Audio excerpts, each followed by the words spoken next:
UP के बरेली जिले में बीती 26 सितंबर को हुई हिंसा मामले में पुलिस लगातार एक्शन मोड में है। एक और जहां प्रशासन का बुलडोजर आरोपियों की जमीन पर गरज रहा है, उनके निर्माण पर गरज रहा है, वहीं दूसरी ओर पुलिस द्वारा जो है लगातार मुठभेड़ भी की जा रही है।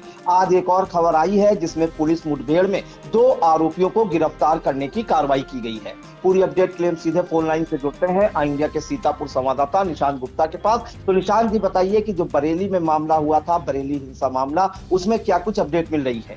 आप बिल्कुल सही कहा प्रियांशु, आपने बताते चले कि उत्तर प्रदेश के बरेली जनपद में आई लव मोहम्मद का विवाद के चलते जो है प्रदर्शनकारी और पुलिस के बीच काफी झड़प हुई थी और इस दौरान पुलिस पर प्रदर्शनकारियों ने काफी पथराव भी किया था, जिसके बाद पुलिस ने वहां पर लाठीचार्ज किया था और कई आरोपियों को जो है जो दंगाई जो बवाल कर रहे थे उन्हें हिरासत में भी लिया था। और हिरासत में लेने के बाद अगर हम प्रियांशु बताएं तो लगातार ये मामला तूल पकड़ता जा रहा था। इसमें कहीं ना कहीं कई पार्टियों के जो वो बयान है वो भी सामने आए थे और जिसको लेकर के जब ये वहां पर बवाल हुआ, जहां पर पथराव हुआ, ड्रोन कैमरे से नजर रखी गई थी, तो वहां पर जब बवाल होता है तो उसके बाद खुद उत्तर प्रदेश के मुखिया सीएम योगी आदित्यनाथ इस पर कहते हैं और सख्त निर्देश देते हैं कि वो भूल गए हैं मौलाना कि शासन उत्तर प्रदेश में किसका है। जिसके बाद उत्तर प्रदेश के सीएम के आदेश के बाद वहां पर धरपकड़ भी चालू होती है और जिस तरह से आई लव मोहम्मद का ये विवाद वहां पर बढ़ा था, क्योंकि जो आईएमसी के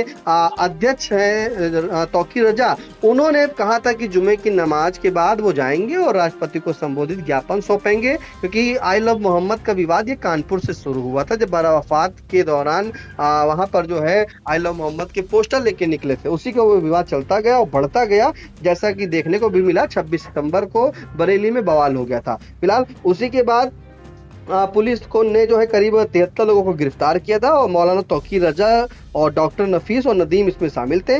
बवाल को लेकर सीएम योगी आदित्यनाथ सख्त लहजे में जो है बिल्कुल आ गए थे, उन्होंने साफ हिदायत भी दी थी और वैसे ही योगी सरकार की जो पुलिस है वो वहां पर एक्टिव मोड में आ गई। वो शुरू से एक्टिव मोड थी लेकिन बवाल को नहीं रोक पाई थी, लेकिन जब बवाल हुआ तब से जब योगी जी का आदेश आया सीएम योगी का, तो लगातार वो वहां पर एनकाउंटर जैसी कार्रवाइयां, बुलडोजर जैसी कार्रवाइयां भी हो रही हैं। जैसा कि मैंने आपको पहले बताया कि बीती 30 सितंबर को जो दामाद थे जो आईएमसी के अध्यक्ष तौकीर रजा, उनके बड़े भाई के दामाद मोहसिन रजा, उनके वहां भी जो है उनके जो गैराज था, बताया जा रहा था कि गैराज पर 20 साल से उन्होंने कब्जा कर रखा था और नाले के ऊपर बना के गैराज रखा था, तो उसको भी ध्वस्तीकरण की कार्रवाई की गई थी। इस दौरान पुलिस के आलाधिकारी राजस्व की टीम गई थी वहां पर और ऐसे और कल भी एक एनकाउंटर किया गया था 30 तारीख को और उसी के क्रम में प्रियांशु आज भी एनकाउंटर हुआ है, जहां पर 2 बरेली बवाल के जो 2 आरोपी थे उनका एनकाउंटर हुआ है, पैर में गोली लगी है। अगर हम उनका नाम बताएं तो जो उस बवाल के आरोपी थे इदरीस और इकबाल,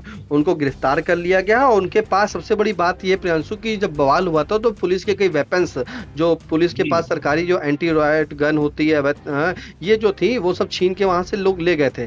जिस दौरान जब आज पुलिस ने इदरीस और इकबाल को गिरफ्तार किया तो उनके पास से लूटी गई सरकारी एंटी राइट गन और अवैध तमंचे, कारतूस, 2 मोबाइल और एक मोटरसाइकिल भी बरामद हुई है। ये आरोपी हथियार बेचने जो है बताया जा रहा है कि मीरगंज जा रहे थे, तभी उनकी पुलिस से मुठभेड़ हो गई। और इससे पहले मैंने बताया कि मंगलवार को भी एक आरोपी को मुठभेड़ के दौरान जो है गिरफ्तार किया था। इस बीच 26 सितंबर को जो ड्रोन का वीडियो था जो जारी किया गया था, उसी से लगातार सभी की प्रियांशु तलाश जो है की जा रही है। और इसी के क्रम में आज जो है, जैसा कि इंडिया ने सुबह ही अपने दर्शकों को बताया था कि सहारनपुर से बरेली जा रहे कांग्रेस के सांसद इमरान मसूद को भी पुलिस ने हाउस अरेस्ट किया था और अमरोहा में पूर्व कांग्रेस के सांसद जो कुंवर दानिश अली हैं, उनके भी आवास पर उन्हें हाउस अरेस्ट कर लिया था, भारी पुलिस तैनात कर दी थी। वहीं मसूद, जो इमरान मसूद है, उन्होंने आरोप लगाया था, कहा था कि मुसलमानों को टारगेट कर उन पर एक्शन लिया जा रहा है। ये सिर्फ और सिर्फ सरकार की जो उन्होंने कहा था कि सरकार अपना जो रुख रवैया है वो सिर्फ मुसलमानों पर अपना रही है और ये एक तरफ की कार्रवाई कर रही है। फिलहाल जो दोनों आरोपियों हैं जिनको गोली मारी गई है उनको प्राथमिक उपचार के लिए जिला अस्पताल भेजा गया और वहां से बरेली उन्हें रेफर कर दिया है। आरोपियों ने भी कबूल किया है क्योंकि उनके पास से जो वेपन्स बरामद हुए सरकारी, उन्होंने कहा था कि ये मीरगंज बेचने जा रहे थे। फिलहाल दानिश अली लगातार हमलावर हैं। उन्होंने कहा योगी सरकार और पुलिस को हम चेतावनी देते हैं कि दमनकारी जो नीति है वो छोड़ दीजिए, नाइंसाफी ज्यादा दिन तक नहीं चलती है, ऐसा उनका कहना है। वहीं एक्स पर भी एक पोस्ट हुई है जहां पर राज्य के मुखिया को भाषाई मर्यादा का ध्यान रखना चाहिए, ऐसा इमरान प्रतापगढ़ी भी इसमें सामने आए हैं। उन्होंने साफ तौर पर कांग्रेस नेताओं को हाउस अरेस्ट करने पर सीधे सीधे तानाशाही बताया है। कहा है कि लोकतंत्र में विपक्ष से सरकार इतना डरती है कि पुलिस प्रशासन से मिलने जा रहे नेताओं को घर से भी निकलने पर पहरा लगा दिया गया। ये इमरान प्रतापगढ़ी का बयान जो है वो एक्स अकाउंट पर आया है। इसी के चलते अब माफ कीजिएगा फ्रेंड्स, इसी के चलते मुस्लिम पर्सनल बोर्ड के जो मौलाना साबुद्दीन रजवी है बरेलवी, उनका भी बयान सामने आया है। उन्होंने कहा कि भारत बंद जो है, और उन्होंने बयान दे दिया है। उन्होंने कहा कि 3 तारीख को जुमे के दिन भारत बंद का ऐलान किया गया है। जुलूस और धरना प्रदर्शन का भी प्रोग्राम है। आई लव मोहम्मद के पोस्टर और बैनर भी लगाए जाएंगे। ये तमाम चीजें जो है सियासी मकसद को हासिल करने के लिए हैं। मुसलमान इस ऐलान को नाकाम बना दे। देखिए फ्रेंड्स, ये बड़ी बात निकल के सामने आई, जहां पर भारत बंद पर मौलाना साबुद्दीन रजवी बरेलवी का बयान सामने आया। जिस तरह से 3 तारीख को जुमे के दिन जो है भारत बंद का ऐलान किया गया है, वहीं पर इनका बयान भी आया कि मुसलमान इस ऐलान को नाकाम बना दे।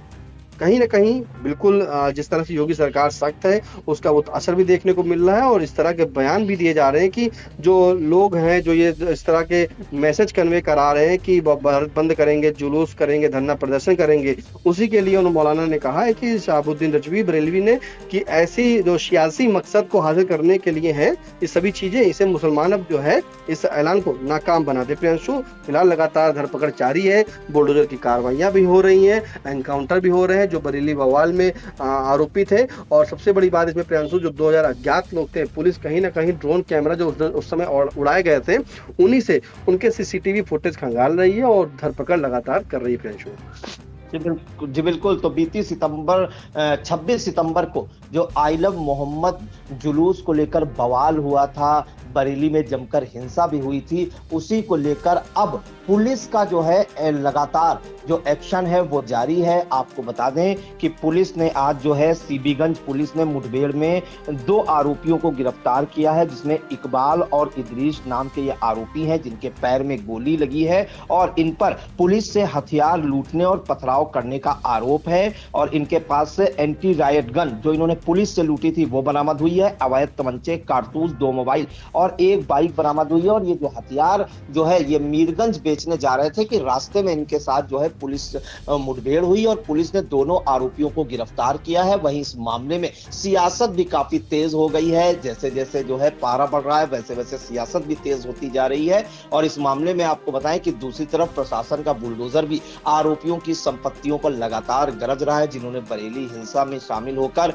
बवाल किया था। उसी को लेकर अब लगातार जो है एक्शन देखने को मिल रहा है। तो फिलहाल बड़ी खबर बरेली जिले से आ रही है। इस मामले में पुलिस ने एनकाउंटर में 2 आरोपियों को गिरफ्तार किया है, जिनके पैर में गोली लगी है। उनके नाम जो है इकबाल और इदरीस हैं। मामले में आपको सुना देते हैं एसएसपी बरेली अनुराग आर का क्या कुछ कहना है। 26 सितंबर को थाना कोतवाली अंतर्गत घटित घटना के संबंध में आज सीबीगंज थाने की टीम के द्वारा 2 अभियुक्तों को पुलिस मुठभेड़ में गिरफ्तार किया गया है। इनके नाम है इदरीस पुत्र सद्दीक, जो थाना बदनापुर शाहजहांपुर का रहने वाला है, और इकबाल पुत्र जफर अली, ये भी थाना बदनापुर जिला शाहजहांपुर का रहने वाला है।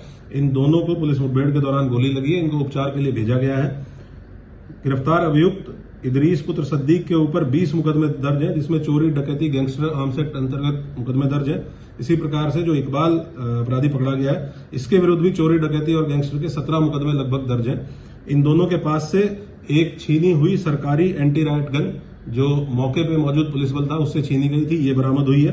2 तमंचे 315 बोर के अवैध तमंचे बरामद हुए हैं। खोखा और जिंदा कारतूस बरामद हुए हैं। 1 मोटरसाइकिल पैशन प्लस और 2 मोबाइल फोन बरामद हुए हैं। इन दोनों से पूछताछ में प्रकाश में आया है कि ये दोनों उस दिन घटना के दिन शामिल थे और नदीम खान का नाम का व्यक्ति जो जेल जा चुका है इसमें पूर्व में, उसके द्वारा इन दोनों से संपर्क करके इनको यहां मौजूद कराया गया था। ये दोनों आपराधिक पृष्ठभूमि के व्यक्ति हैं और इससे जो आशंका हम लोगों ने पहले भी आयोजकों से जताई थी और हमारे द्वारा विवेचना में भी ये चीज पाई गई कि इसमें बाहरी लोग, बाहरी तत्व भी शामिल हुए थे, आपराधिक तत्व भी शामिल हुए थे, जिनका ये पूरा प्रयास था कि वो जो कार्यक्रम था वहां पे पहुंच के और उसको शांति व्यवस्था, कानून व्यवस्था को डिस्टर्ब करते। इस तरह के लोग इसमें मौजूद थे। इस संबंध में हमारी विवेचना में भी कुछ तथ्य प्रकाश में आए हैं और जो विवेचना है वो एसआईटी टीम के द्वारा साइंटिफिक तरीके से अच्छे तरीके से की जा रही है। मैं इसके साथ साथ जनपद वासियों को यह भी आश्वस्त करना चाहूंगा कि किसी भी निर्दोष व्यक्ति को किसी भी प्रकार से प्रताड़ित नहीं किया जाएगा, परेशान नहीं किया जाएगा। अगर कोई ऐसी बात आती है तो तत्काल हम लोगों को बताएं, संपर्क करें और किसी भी दोषी को किसी भी हालत में बख्शा नहीं जाएगा।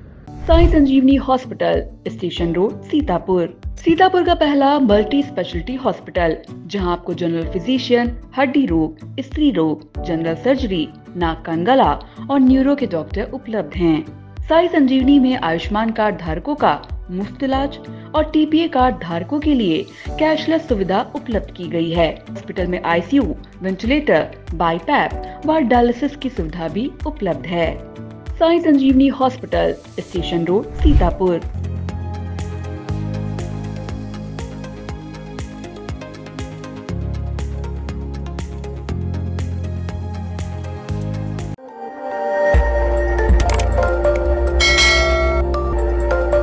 खबर आपकी, नजर हमारी। देखते रहिए आई इंडिया।